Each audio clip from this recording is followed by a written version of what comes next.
We're going to be getting into Yellowjackets. Yellowjackets is a show on Showtime. It is currently my new obsession. I'm Yeah. absolutely loving this show. It is really, really great. If you all don't know this show, I heard about the show because two of the actresses from the show have popped up recently in different things. One of the actresses, Sophie Thatcher, she popped up in Book of Boba Fett. She's Oh yeah, she was one of the Power Rangers on Book of Boba Fett, yeah, and she was and the Red Jasmine, Ranger. yeah, and Jasmine Savoy Brown. She was just in Scream 5. Yep, she was just in that. So then I saw those two actresses, and some people were saying like, "Oh yeah, they're in this really great show. It's called Yellowjackets." And I'm like, "Well, okay." And I kept hearing more and more about this show, and I'm like, "Oh, okay." And I didn't know anything about it coming into it. I had no idea what the show was about. And then so I'm watching it, and I was immediately hooked. Episode one, I was just like really, really enthralled with it. So the show is a mix between. It's one of the best pilots I've seen in a very long time, and it's no shocker considering it's directed by Karen Kusama, who we know from Jennifer's Body, and who is attached to Blumhouse to direct their Dracula. Ooh, nice. Okay. Yeah, so the premise of the show, I mean, it has three kind of main inspirations, I think. Lost, Lord of the Flies, and Alive. Which Alive is based on a true story about a rugby team who plane they did crash, and they were trapped on like on the mountains for 2 months. Here it's a similar situation where a high school girls soccer team, they're very, very good. They win state, and now they're going to go to nationals. Where they're traveling to go to the nationals, their plane has to get diverted to be over the Canadian wilderness, to go through the Canadian wilderness, and then the plane ends up crashing. When the plane crashes, you find out that they've been stuck in the Canadian wilderness for 19 months. So it Mhm. kind of flashes back and forth between the girls in present day. Now they're adult women 25 years later, and also back when they were teenagers, and it also shows some of their childhood too, when they were like little girls as well. And I think it's amazing across the board just how much it does with the mystery, how it really draws you in, and how much you can theorize, with this show. And the showrunners, I was looking at interviews and listening to showrunners talk, and they were saying how there's certain plot elements that they don't even know where they're going to go yet with it, which is very interesting. And they got like, yeah, we got Mhm. like 10 ideas for certain things, but Yeah, we don't have anything yeah. They solid yet. say that they wrote this initial season like they were going to get five, where they can wrap everything up. Because even where the 10th episode of this lands, there is still a lot of show before you get to like this little hint at where they end up at the beginning of the pilot. Yeah. And you see, like 25 years later, even though that it's been that long, these women are still infamous for being the girls that crashed. That ended up in that plane crash, and you have tons of people asking them questions like, I mean, yeah, I read the official story of what happened, but hey, man, you can just tell between us what really Mhm. happened there. I mean, between you and me, what really went on? What did you do when you were there? You know what I mean? And people have all these crazy thoughts in their heads already of what these girls did when they were out Mhm. there, which is very fun. So you see some of the adult women that you will recognize. Like you'll see Christina Ricci in this. She plays the adult version of Misty. She's basically like a Annie Wilkes, Nurse Ratchet type figure here. And Christina Yeah, Ricci. she's very much inspired by Annie Wilkes, Edmund Kemper from Mindhunter as well, Mm, and I think Ricci also listed a Wild Wild Country as one of the inspirations. yeah. And the teenage version is played by Sammy Hanratty, who we all know, who we saw very briefly, I think, on one of the seasons of Shameless. Okay. I've never seen Shameless myself, so I'll take your word for it Mhm. there. You have Juliette Lewis, who who's playing the adult version of Natalie. The teenage version of her is played by Sophie Thatcher, who we said was the one from Book of Boba Fett. She was the Red Ranger. So here, so it's Sophie character, Natalie. I mean, not sorry, not Sophie, the woman she's playing, Natalie. She's kind of like the burnout. She's, the kind of the rebel, the punk kind of the group. The one who, did a lot of drugs and alcohol, while she was in high school. And you kind of see that, and you see how that's carried over into adult life, especially going through an experience like being trapped in the wilderness for 19 months. And you really see a lot of these, women now of having that severe kind of effects of what that would really do to you, of being trapped there and the things that you had to do.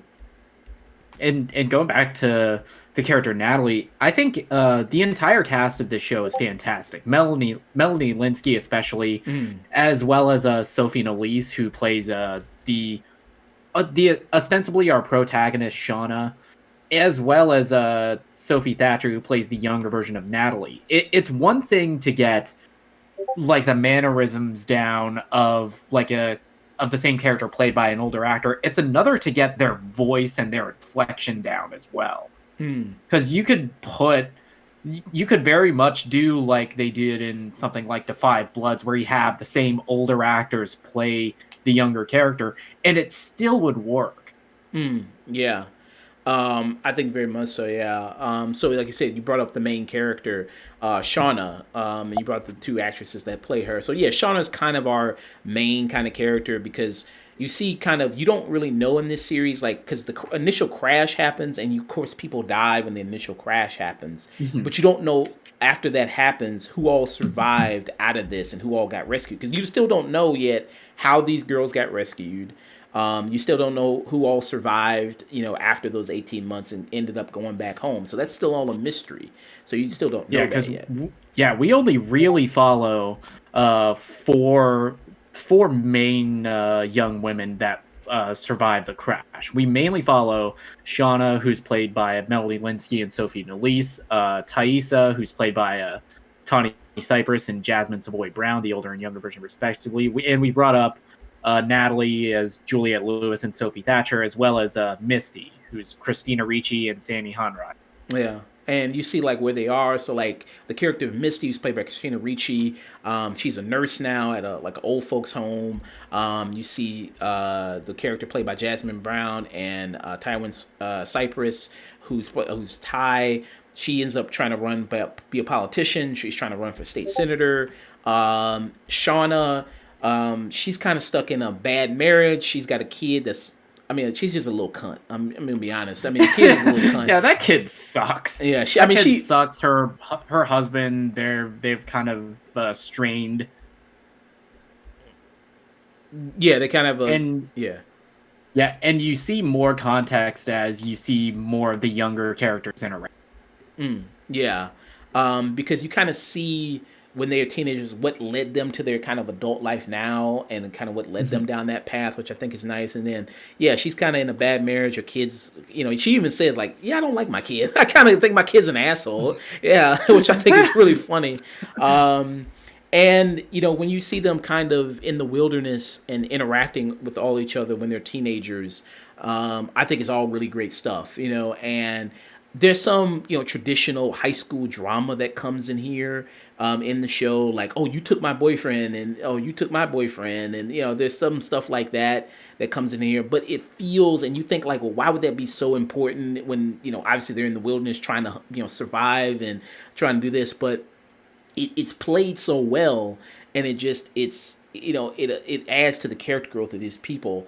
And with Shauna, who, she's kind of this person who's always been, even though she's incredibly gifted herself, the series tells us she's very intelligent. She got accepted to Brown. And how, she's always let other people kind of walk all over her. You know what I mean? She's always kind of let other people do that. And you see that with her relationship with her best friend Jackie in this movie, who's played by Ellie Purnell. And, I think that's kind of a good relationship going back and forth there. I kind of was really loving this stuff, loving, kind of seeing how it's progressing, loving kind of a lot of the details in the show. And I think it's a show that really will reward you for going back and watching it and paying attention to minute details throughout of it. What about you? What were kind of your thoughts? 1,000%. It's one of the most intriguing shows on TV because you have two very because with stories like this, we only ever really see like the inciting incident itself with stuff like Lost, and then we get flashbacks of where they were before this and why that's affecting their present. Here, it's very different to have this very non-linear story with this like hugely traumatic event, and then we get to see the after effects of it like 20 some odd years later. Mm-hmm. It's a very interesting way of telling this kind of story and see how these events both coincide and how they influence their future. And it is one of the most rewarding shows, I think, to rewatch or even to just like look out and pay attention to very, very, very small details. Oh yeah. And I've been looking at. I rarely ever do this with the show, but I've been looking at theories online. You know what I mean? Some of it is kind of stupid. Honestly, it's like why would that make sense? But some of it is pretty cool to seeing what other people think of where things are kind of gonna go. It's just fun to really discuss and talk about with other people, and then seeing what they see and seeing, like I said, looking at the little details. I'm like, oh, I didn't catch that. You know what I mean? And I think that's really good. And throughout the entire cast, I think it's fantastic. Seeing all the teenagers, and sometimes that's hard to get good kind of people who can play teenagers.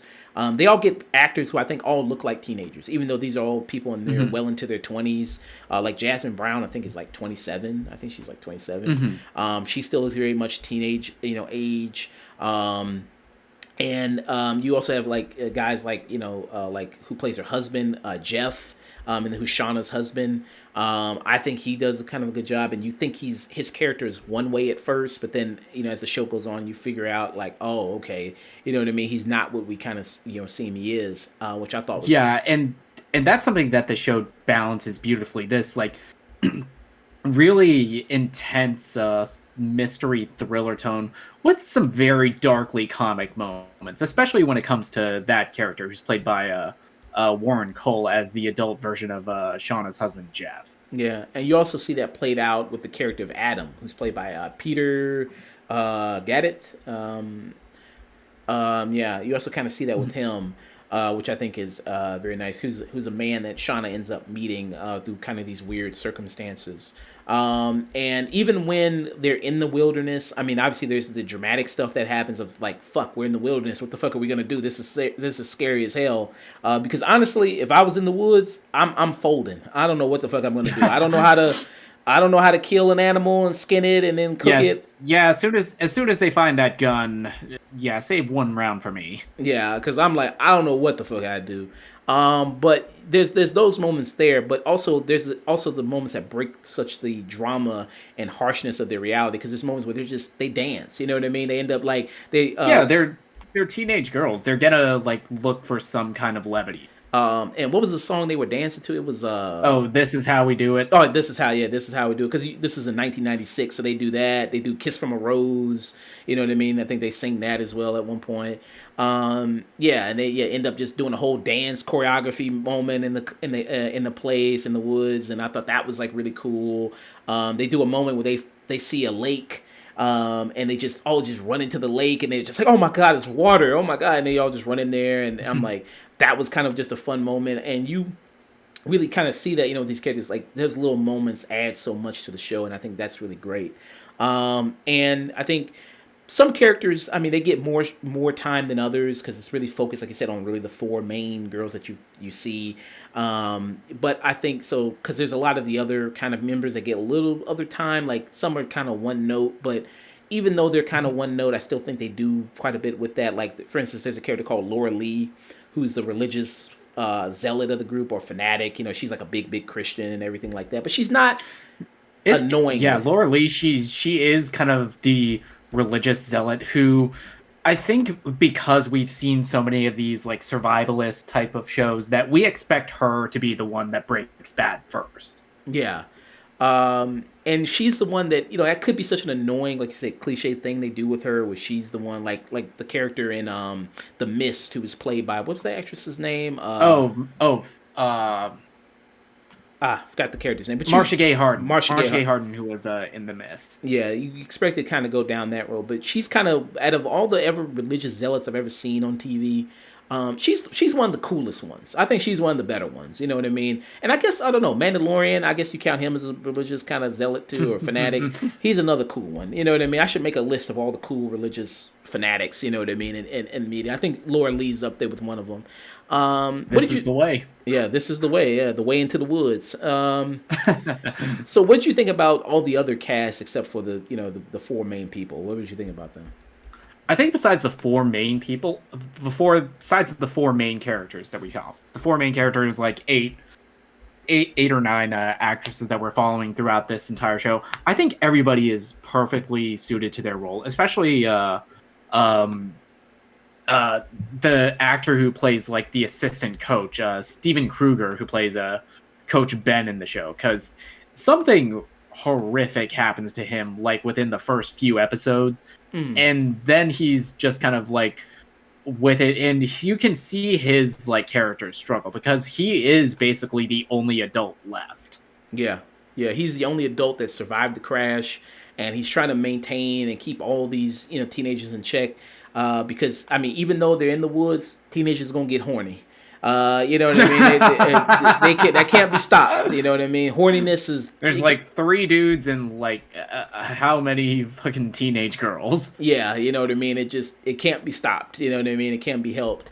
And you see kind of a lot of the connections that eventually lead into their adulthood with some of these people, and you think going through this, it's such a traumatic experience that only these people would know about, that only these people can relate to. Like, you can't talk to anyone else about this. Like, only this other person knows what I've been through and what I've gone through, which I think they have this kind of connection with each other, because you see them later in life, they still keep in touch, and then some of them still keep in touch, and that a lot of them have tried to make a deal, like, okay, we're not going to say anything. It's like, say nothing, stick with the official story, and even to the point where a lot of the characters get pissed off at Taissa for like trying to run for public office. It's like, people are going to start digging, and what if they find out what we actually did in the woods, which we still don't know the full answer for that. Yeah, and so a lot of people are going to maybe keep digging and everything to really find out all of what happened. And that some of them, you see kind of that connection that a lot of them had throughout the time and in which they were kind of in the woods and then carrying on into their adulthood, that the connection that you see like Shauna and Ty have with each other, that why, maybe they're so close. And then Jackie with this other kind of character named Travis in there, who was the son of one of the coaches, that he was the son of the head coach that died from the crash. Yeah, we see the bond between Natalie and Travis, which I think is really the one that's one of the best portrayed teenage relationships I've ever seen in one of these young adult shows, because of how kind of awkward it is, even if you do feel that deep connection to somebody. Yeah. So I thought that was really good. And there's, like I said, there's a lot of plot elements that are still left up in the air, and then there's these new ones that get introduced after the end of this season that I'm excited for this season too. I really am. I can't wait. I think they've done a great job. I do have some reservations because it's a show that's on Showtime, and typically Showtime shows go on for way too long. That's what happened with Dexter. That's what happened with Weeds. Stuff like that. It goes on for 8, 9 some seasons or whatever, and it just kind of keeps going. And it's like, okay, this would be perfect if you just ended it right here. I hope they stick to the showrunner. They said they just want to do the 5 seasons, 10 episodes. That I think would be a lot better. And I hope they kind of do that. So yeah, I mean, and also another reservation I have with this show, which kind of gets me a little concerned, is the fact that it's a mystery show that really depends on how well do you handle these conclusions. So you can have all this great build up and great character moments, but how is it going to finally conclude? Which is that's the one thing that concerns me, because if you mess that up, and it's like, damn, that kind of throws the whole thing out of whack and the whole show out of balance. What about you? Do you have any kind of concerns kind of going in when the show continues or anything like that? There. Okay. Hold on. Just say that yet. But yeah. So yeah. I thought this show was really great. I would give it, if I had to give my final rating for it. I would give it a high tune in myself. Very, very, very high tune in. If you're not watching this show, I highly recommend you do. I think it's a fantastic show.